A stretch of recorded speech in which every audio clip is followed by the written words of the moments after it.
छोटी बहू। बड़ी मामी क्या चल क्या रहा है इस घर में? क्या यही आपके कायदे नियम है क्या इस घर के? क्या यही न्याय है क्या आपका? घर की एक बहू के लिए अलग नियम और बाकी सबके लिए अलग अलग नियम। अपने मायके गई थी आपकी छोटी बहू एक दिन बोलकर, आज पूरे 4 दिन हो गए हैं, वापस लौटने का नाम तक नहीं ले रही है वो। बड़ी मामी आपने ही हमें बचपन से सिखाया है कि इस परिवार के बीच किसी में भी कोई भेदभाव नहीं होना चाहिए। यही है क्या आपकी बराबरी का नमूना? आज ये जाने बिना मैं यहाँ से जाने वाला नहीं हूँ। मुझे सब कुछ जानना है आज। मुझे आज जवाब चाहिए इस बात का। पोल्टो, ये सब क्यों बोल रहा है बेटा? इन्होंने तो अपना फैसला सुना दिया है ना। अगर हमें कुछ अच्छा नहीं लगता है तो हम ये घर छोड़कर जा सकते हैं। ये तो मेरी किस्मत अच्छी है कि मैं मायके में ही रहती हूँ, इसलिए धक्के मारकर हमें घर से बाहर नहीं निकाला है। सच बताओ तो भाभी ने ऐसा बर्ताव हमारे साथ पहले कभी नहीं किया है। जब से इस नास पिटी लड़की ने इस घर में कदम रखा है, उस दिन से भाभी बदल गई है। लड़की ने काला जादू कर दिया है भाभी पे। अच्छा, आप लोगों से किसने कह दिया कि छोटी बहू को मैं कुछ नहीं कहूंगी? तो बड़ी मम्मी आप बताइए, जब वो लड़की इस घर में इस बार आएगी तो आप उसे क्या घर में घुसने देंगी? सच में दीदी, ये सब ना बहुत गलत हो रहा है। हमारे घर के सारे नियम, कायदे, कानून, अनुशासन सबको भंडारे में लुटा रही है वो लड़की। छोटू, तू कहीं जा रहा है क्या? ऑफिस जा रहा हूँ। नहीं जाऊँ? ऑफिस तो होता रहेगा, लेकिन अगर एक बार घर की इज्जत की बलि चढ़ गई ना तो दोबारा वापस नहीं आएगी। अच्छा एक बात बता, तुझे अपनी बीवी की कोई खबर भी है? तेरे पास अपनी बीवी की खबर थोड़ी ना होगी। तेरे जुबान और दिमाग की चाबी तो उस लड़की के पास है। जब वो चाहेगी चाबी घुमाएगी और अपनी बात तुझसे बुलवाएगी। मोनी, आप ये सब मुझे क्यों कह रही हैं? माँ ने परमिशन दी थी ना आना को मायके जाने के लिए, मैंने थोड़ी बोला था। और वैसे भी ना मैंने आना को मायके जाने के लिए कहा था और ना ही मैं उससे वापस आने के लिए पूछूंगा। मेरी उससे फोन पे भी बात नहीं हुई है इतने दिनों से। अरे छोटू, एक बात बता, वो लड़की इतना उड़ क्यों रही है? अरे किसके दम पर इतना उछल रही है? अरे अब तो आंखें खोल, कुछ कर इस बारे में छोटू। पर पोल्टू दादा, मैं क्या कर सकता हूँ इस बारे में? मैंने आज तक कभी किसी घर के डिसीजन में कुछ कहा है या कुछ तय किया है? नहीं ना। अब आप हो, चाची जी हैं, पिशी मोनी और सबसे बड़ा माँ बैठी है यहाँ पे। आप लोगों को जो सही लगे आप लोग ले लेना ना फैसला। क्यों टेंशन ले रहे हो? हम फैसला लेंगे कभी उस लड़की के बारे में? अगर तेरी माँ ही कुछ नहीं कहती है तो हमारे कहने का क्या ही मतलब है? हम कुछ समझाने जाएंगे उसे तो तेरी माँ उसकी तरफदारी करने लग जाती। और कितनी देर करेगी आना तू? बस जा रही हूँ ना माँ, आप तो मुझे अपने आप से दूर करके ही दम लेंगी। जरा भी ख्याल है तुझे? 4 दिन से मायके में पड़ी है और इन 4 दिनों में अर्जुन बेटा एक बार भी तुझसे मिलने नहीं आया। हाँ, आप बिना कुछ भी बोलती रहती हैं। क्या है ना, आज अपने ससुराल लौट रही हो? जी बड़ी माँ, बस पैकिंग हो ही गई है। अब देखिए ना, कल एग्जाम्स खत्म हुए और आज सुबह से माँ मेरे पीछे पड़ी मुझे वापस भेजने के लिए। सोचा था अच्छे से दोपहर का खाना खाकर निकलूंगी। दोपहर का खाना खा के निकलने की कोई जरूरत नहीं है। वैसे भी क्या पता तेरे ससुराल वाले तुझे वापस भेजते हैं। और तेरे ससुराल वाले तो इतने सख्त दिल है, दोबारा थोड़ी ना अपने घर में तुझे जगह देंगे। बड़ी माँ, मेरी सासू माँ भले ही सख्त है, लेकिन उन्होंने ना मुझे अपने दिल से अपनाया। मैं आप लोगों से वादा करती हूँ कि मैं आज यहाँ नहीं वापस आऊंगी। इसका मतलब इसने अपने पति के साथ कोई प्लान पक्का किया है। तू कहीं उनके साथ अलग रहने तो नहीं जाने वाली है ना? नहीं नहीं नहीं। अरे कुछ भी करने के पहले 100 बार सोचना। तेरे उछलने के इसमें हमारी कहीं नाक कटवा के नहीं रख देना। तेरे ससुराल वालों के सामने हमने तो तेरे लिए बहुत बड़ी बड़ी बातें की थी कि हमारी लड़की ऐसी है, हमारी लड़की वैसी है। इन झूठी बातों के लिए कहीं हमें ही ना भुगतना पड़े। अरे बाप रे बाप, देखो कैसे हंस रही है। इसके चेहरे पे तो डर का नामो निशान तक नहीं है।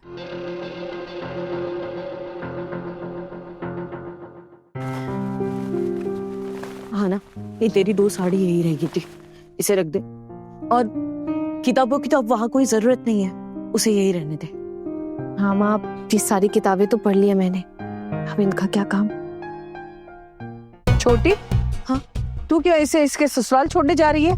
और कोई रास्ता भी तो नहीं है ना दीदी। आपके इस प्रोग्राम के बारे में पहले बता देना चाहिए था ना हमें। अचानक से चल पड़ी अपनी बेटी को उसके ससुराल में छोड़ने। कितना काम पड़ा हुआ है घर में, वो कौन करेगा? हाँ बहू लेकिन खाना तो मैंने बना दिया है, बस थोड़ी साफ सफाई बाकी है जो मैं आते ही कर दूंगी। दीदी मुझे ज्यादा टाइम नहीं लगेगा, मैं यूं गई और यूं वापस आई। ऐसी झूठी उम्मीद आज रखना ही नहीं छोटी, तुझे वहाँ बहुत समय लगने वाला है। तू इसे लेकर जाएगी ना वहाँ पे, वहाँ के लोग तुझे 10 खोरी खोटी सुनाएंगे और उसके बाद इसे घर के बाहर निकाल देंगे और उसके बाद तुम दोनों माँ बेटी मुंह लटका कर यहाँ आने के लिए सोचोगी। इसमें समय तो लगेगा ही ना। मैंने कब किसकी तरफदारी की है ठाकुर जी?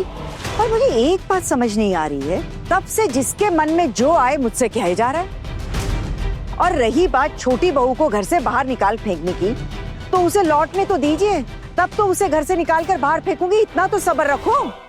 अच्छा भाभी एक बात सच सच बताइए, उस लड़की ने फोन करके ये बताया कि वो क्यों नहीं लौट पाई अब तक? हाँ बताया, लेकिन उसकी बात पर क्यों भरोसा करूं मैं? उसने तो यही कहा कि जिनसे मिलने गई है उसकी तबीयत और बिगड़ गई है। जिनकी वो देखभाल कर रही है, उनका दवा खिलाना, डॉक्टर के पास ले जाना, देखभाल करना, सब कुछ छोटी बहू कर रही है। जब तक वो ठीक नहीं होगी तब तक वो यहाँ नहीं लौटेगी। कह रही थी कि उस बुढ़िया के ठीक होते ही लौट आएगी। हरी हरी, देखो हमारे घर का हाल देखो। हमारे घर की छोटी बहू एक पराई बुढ़िया के लिए ससुराल छोड़कर मायके में खूंटा जमा कर बैठी हुई है। भाभी को उसकी गलतियां दिखती ही नहीं है। अब हमारी बात और गरीबों की ठाट बाट बिल्कुल बराबर है, इसकी तो कोई अहमियत ही नहीं है ना। वाह ठाकुर जी, क्या बात कही आपने। इस घर में हमारी बात की कोई अहमियत नहीं रह गई। नहीं नहीं नहीं नहीं, मैं ना ये मानने वाला हूँ ना मैं ये सुनने वाला हूँ। अरे इस घर के नियम सबके लिए बराबर है या नहीं है? या फिर आप ये कह दीजिए कि आपकी छोटी बहू के लिए नियम अलग है और घर की बाकी बहुओं के लिए नियम अलग है। अरे बड़ी मामी, घर की बाकी बहुएं भी ना हमारे खिलाफ खड़ी हो जाएंगी कि हम उन्हें मायके क्यों नहीं जाने देते। जरा सा तो सोचिए बड़ी मामी। और किसने कहा कि मैं कुछ सोच नहीं रही हूँ? बड़ी मामी, आपकी सोच का नतीजा ना कुछ दिख नहीं रहा है। पता नहीं आप सिर्फ सोच ही रही हैं या कुछ कर भी रही हैं। तो तू ही बता, क्या करूं? उसके घर जाके मना कराऊं यहाँ लौटने के लिए, या फिर उसके लौटने के बाद उसे सबक सिखाऊं उसकी गलती के लिए? बता। बड़ी मामी, क्या ही सबक सिखाएंगे आप? घर का अनुशासन तोड़ के ना उसने मिट्टी में मिला दिया। आप फिर भी शांत हैं।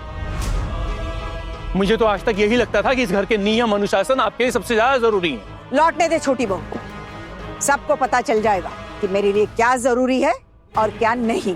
देखते हैं बड़ी मामी, मुझे भी इंतजार रहेगा क्या फैसला सुनाती हैं आप इस बार।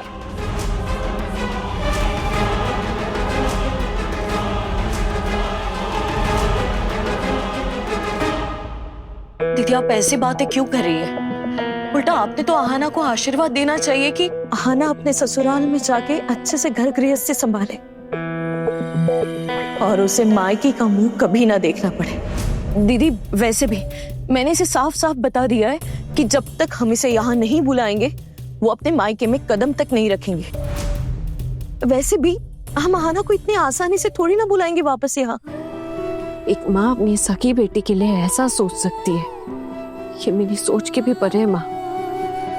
आजकल तो मुझे शक होता है कि मैं आपकी अपनी सगी बेटी हूं भी कि नहीं। आहाना, तेरे शक से ना मुझे कोई फर्क नहीं पड़ता है आहाना। मैं वही करूंगी जो मैं कह रही हूँ। और वैसे भी लड़कियों को ना इतनी उदंडता शोभा नहीं देती। आज अगर तेरे ससुराल वालों ने तुझे उनके घर में घुसने ही नहीं दिया तो मुझे तो समझ में नहीं आ रहा है कि उन्हें क्या जवाब दूंगी मैं। हमने उनसे वादा किया था कि हम तुझे आगे पढ़ने नहीं देंगे, लेकिन तूने तो हम सबको झूठा साबित करके रखा है।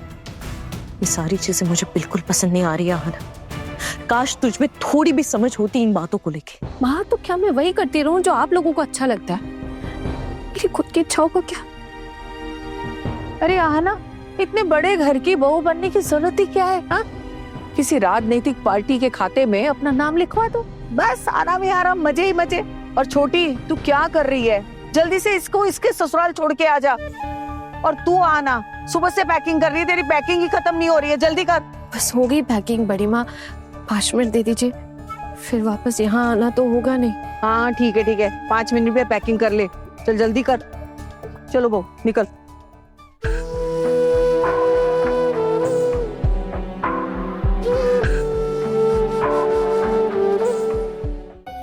जीजी देख रही है आपने मंजली देवर को कैसे सुबह से कान भर रहे हैं मामी माँ के। मुझे तो समझ में नहीं आता इन्हें किस बात की जलन है, इनके दिल में क्या जलन उठती है आना के नाम पर। लकड़ बुग्गी एक नंबर की। अरे छोड़ ये सब और ये सोच कि आना परीक्षा दे पाई, बहुत बड़ी बात है ये। बिल्कुल सही कहा आपने दीदी, आना ने ना सच में बहुत बड़ा कदम उठाया है और मैं तो इतनी खुश हूँ कि अपनी खुशी बयां भी नहीं कर सकती। हम जो नहीं कर पाए ना उसने करके दिखाया, लेकिन जो भी किया है वो माँ के लाड प्यार का नतीजा है। माँ का हाथ है उसके सर पर। लेकिन जिस तरह से आज ये सब लोग उसके पीछे हाथ धोकर पड़े हुए हैं ना, मुझे तो घबराहट हो रही है। पता नहीं क्या होगा और कहीं माँ अपना हाथ उस पर से हटा ना ले।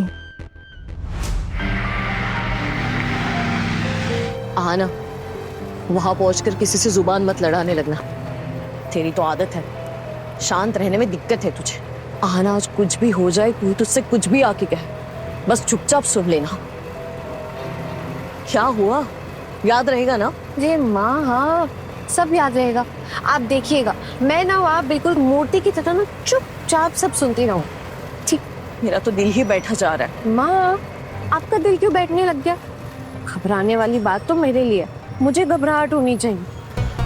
आना तू कसम खा मेरी, तू वहां जाके अपना मुंह नहीं खोलेगी। माँ पहले वहां पहुंचने तो दीजिए, पता नहीं क्या हालात होंगे वहां। मामी माँ क्या सजा देंगे आना को, क्या दे सकती हैं? अरे एक ही तो हथियार है इन लोगों के पास, मायके भिजवा देंगे। याद है तुझे भी एक बार मायके भिजवा दिया था और वापस बुलाने का नाम नहीं ले रहे थे। तेरे माँ बाबा कितना गिड़गिड़ाए, कितने फोन किए और ये लोग मानने के लिए तैयार ही नहीं थे। और फिर वो अचानक से तुझे लेकर आ गए थे घर। कितनी बातें सुनाई थी इन लोगों ने। फिर कहीं जाकर इस घर में इसे फिर से जगह मिली थी, याद है ना तुझे सब? कैसे भूल सकती हूँ दीदी, मैं बेवकूफ जरूर हूँ, लेकिन अपने माँ बाप की बेइज्जती मैं बिल्कुल नहीं सह सकती। जानती है जीजी, उस दिन के बाद ना बाबा ने इस घर में कदम तक नहीं रखा। मैंने बोल दिया कि मैं किसी भी तरह इस घर में अपने पैर जमा लूंगी। आपको आने की कोई जरूरत नहीं है, फिक्र करने की कोई जरूरत नहीं है। बेटा औरतों का ऐसे जुबान लड़ाना नहीं शोभा देता है। एक तो तूने गलती की है, ऊपर से जुबान लड़ाने की बातें करेगी। माँ क्या आपको सच में लगता है मैंने कोई गलती की है? हाँ तूने गलती की है। आना ससुराल वालों की बात ना मानना गलत है, लेकिन तुझे तो अपनी बात बात पे साहस का परिचय देना जरूरी है। पता नहीं कहाँ से लाती है इतनी हिम्मत। आना मैं तुझे बता रही हूँ, इसकी बहुत बड़ी कीमत चुकानी पड़ेगी तुझे एक दिन। कीमत तो चुका ही रही हूँ माँ। मेरी माँ ने मुझे मेरे मायके से निकाला, ये कहकर कि जब तक मैं ना वापस बुलाऊं यहाँ लौट के मत आना। मैं अच्छे से जानती हूँ माँ, तुम मुझे ना यहाँ नहीं बुलाओ और ना ही फिर कभी मैं अपने मायके आ पाऊँ। लेकिन क्या कर सकती हूँ, अब अगर मेरी माँ मेरे बगैर रहना चाहती है तो मुझे भी वैसे ही रहना पड़ेगा ना। मुझे तो एक बात समझ ही नहीं आ रही है दीदी, क्या गरिमा बहुत ज्यादा ही गुस्सा है क्या? सच में छोटी, मुझे तो कुछ समझ में नहीं आ रहा है क्या होने वाला है। मुझे तो इतनी घबराहट हो रही है, घबराहट के मारे हाथ पैर कांप रहे हैं। और पता है इस घबराहट में मैंने ना कल आना को फोन कर दिया और पता है उसकी आवाज में बिल्कुल भी कोई डर नहीं था। कह रही थी कि दीदी मेरी परीक्षा बहुत अच्छी गई, मैं बहुत खुश हूँ और बॉड दीदी अब चिंता मत करो, मैं कल घर आ जाऊंगी। हाँ मैं तुम्हारी बेटी और मेरे ऊपर भी कुछ जिम्मेदारियां हैं। मैं भले ही इस बीच आपसे ना मिलूं, लेकिन जब मेरी नौकरी लग जाएगी ना तब मैं तुम्हें इस घर से निकालकर किसी और किराए के घर में ना तुम्हारे रहने की व्यवस्था जरूर करूंगी। चुप कर, जब देखो तब बड़ी बड़ी बातें करती रहती है। अभी नौकरी के नाम पे उछल रही है ना तू। एग्जाम खत्म हुई नहीं कि नौकरी की जिद शुरू। आना मैं तुझे समझा रही हूँ, ये नौकरी करने का ख्याल ना अपने दिमाग से निकाल दे तू। अरे इतनी सारी लड़कियां जो अच्छे से अपना ससुराल संभाल रही है, उनका जीवन तो जैसे अंधकार में ही है ना। जब देखो तब भाषणबाजी शुरू। इसीलिए मैं टीवी से दूर रहने के लिए बोलती थी। हाँ, देखो ना, अभी हम पहुंचने ही वाले हैं। अब पता नहीं फिर कब मुलाकात होगी तुमसे, और तुम मुझे है कि कोसे जा रही हो। 2 मिनट अपनी बेटी से प्यार से बातें नहीं कर सकती हो क्या? मैं ना सच में हैरान हो जाती हूँ तुम्हारा ऐसा रूप देखकर। तो अभी नहीं समझ पाएगी, वक्त लगेगा। जब माँ बनेगी ना, तब जाके समझेगी कि एक माँ के ऊपर भी कितनी जिम्मेदारियां होती है। ठीक है, आने पैसे? हाँ माँ, है मेरे पास। रहने दो, कोई जरूरत नहीं है, अब मैं दे दूंगी। अच्छा माँ, वो ब्याज के पैसों का क्या हुआ? अब तो ब्याज तो बहुत ज्यादा बढ़ चुका होगा ना। मेरे ससुराल वालों के सामने अपनी इज्जत बचाने के लिए इतना खर्चा कर दिया आपने, और अब चुकाने के लिए पैसे नहीं। अब क्या करोगी आप? तुझे इन सारी चीजों का अपने दिमाग पे बोझ लेने की जरूरत नहीं है। बोझ की बात नहीं है माँ, मैं नहीं सोचूंगी तो कौन सोचेगा? अब मेरी जिम्मेदारी है माँ, मैं आपकी इकलौती बेटी। अब भला मैं नहीं सोचूंगी तो और कौन सोचेगा? अब इसके लिए और कौन सा नया कारनामा करने वाली है तू? करना क्या? पैसों का बंदोबस्त करूंगी, अपनी माँ को इस उधारी के जाल से बाहर निकालूंगी। पता नहीं कैसे, लेकिन करूंगी सिर्फ। हाँ ना, तुझे कुछ करने की जरूरत नहीं है, बस तू शांत रह। रहम कर ना मुझ पर, मुझसे अभी सब नहीं सहा जाता है। अच्छा ठीक है माँ, ठीक है, अब शांत हो जाओ। अब देखो पहुंचने वाले हैं, तुम ऐसे गुस्सा किए जा रही हो। अब दादा यहीं पे रोक दीजिए।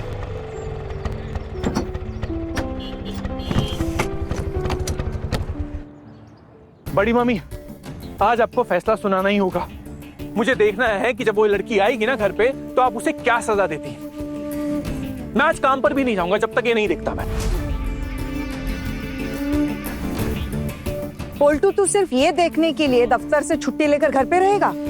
अरे उसे लौट कर तो आने दे, समझाऊंगी उसे कि अनुशासन किसको कहते हैं। क्या माँ सच में आना को निकाल देंगी? हम कुछ बोलने क्या मामी माँ से इस बारे में जाके? चलो। अरे नहीं नहीं, पागल हो गई है क्या? माँ जब गुस्से में होती है ना, तो उनके आसपास भी मत भटकना। लोगों की बातें गर्म पानी के छींटे की तरह काम करती है माँ के गर्म तवे जैसे दिमाग पर। वैसे दीदी, आप लोगों ने बात पर ध्यान दिया क्या? गरिमा का मूड ना कुछ दिनों से ठीक नहीं है बिल्कुल भी। ये जब से आना गई है ना, तब से बात बात पे हम पे गुस्सा कर रही है। और क्या बोल रही है, हमसे कुछ नहीं होगा, कर ना रही थी तो सब कुछ संभाल पाती, सब कुछ ठीक रहता। पर हाँ, उन्होंने ये बातें 1-2 बार ही कही है, और बोलने के बाद ही अपना मुंह भी घुमा लिया ताकि हम समझ ना पाए, पर ज्यादा कुछ मैनेज नहीं कर पाई। मुझे तो लगता है माँ आना को डांटेंगी, लेकिन घर से नहीं निकालेंगी।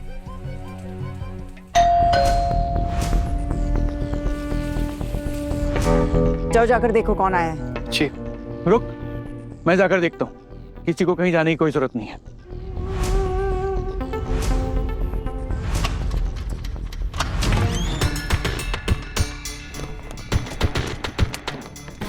आप लोग यहाँ क्या चाहिए आपको? माँ वो अंदर चलिए। मैंने कुछ पूछा तुमसे, क्या चाहिए? क्या कर रहे हैं आप लोग यहाँ? बेटा, मैं तो बस आहाना को यहाँ पहुँचाने आई हूँ। एक बार इसे दीदी के पास पहुँचा दूँ तो मुझे चैन मिले। आपकी बेटी के लिए ना इस घर में अब कोई जगह नहीं है।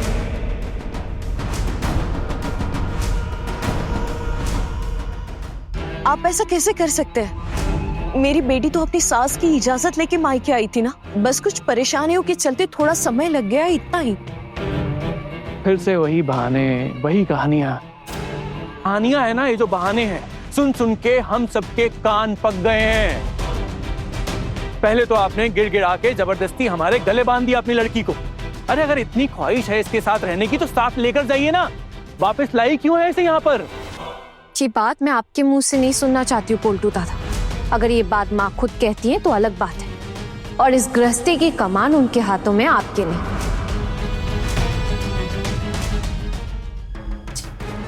देख रही है ना आप, कितनी बदतमीज है। यही परवरिश है आपकी, यही सीख दी है आपने इसको, कैसे कैसे मुंह चलाती है हमारे सामने, बात बात पर हम लोगों का अपमान करती है। क्या कहा तूने? हाँ, मेरे बेटे के हाथों में कुछ भी नहीं है। सब कुछ इस घर में तेरी सासू माँ के हाथ में है। हम तुझे कुछ कह भी नहीं सकते। हाँ? हम कोई नहीं लगते क्या तेरे इस घर में? दीदी आप इसे माफ कर दीजिए। मैं मानती हूँ मेरी बेटी से गलती हुई है, आप इसे माफ कर दीजिए। आना, तुझसे कहा था ना अपना मुंह बंद रखने के लिए, फिर भी जुबान लड़ा रही है तू यहाँ। अब कुछ नहीं बोलेगी तू।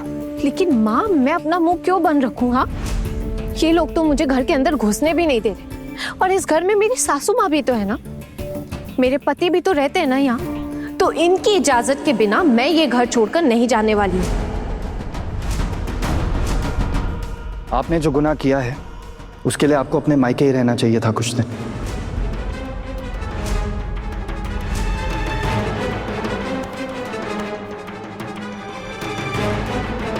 आपकी यहाँ कोई जरूरत नहीं है अभी।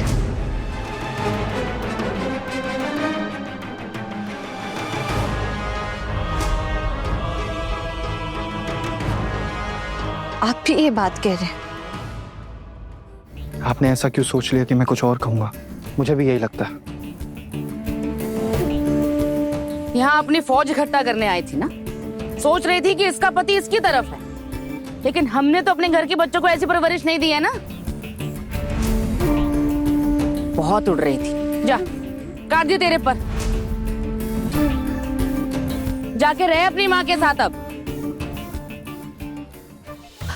दीदी आप गुस्सा मत कीजिए, मेरी बस एक ही विनती है, मुझे बस एक बार समधन जी से मिलने दीजिए। नहीं, बड़ी मामी किसी से नहीं मिलना चाहती हैं।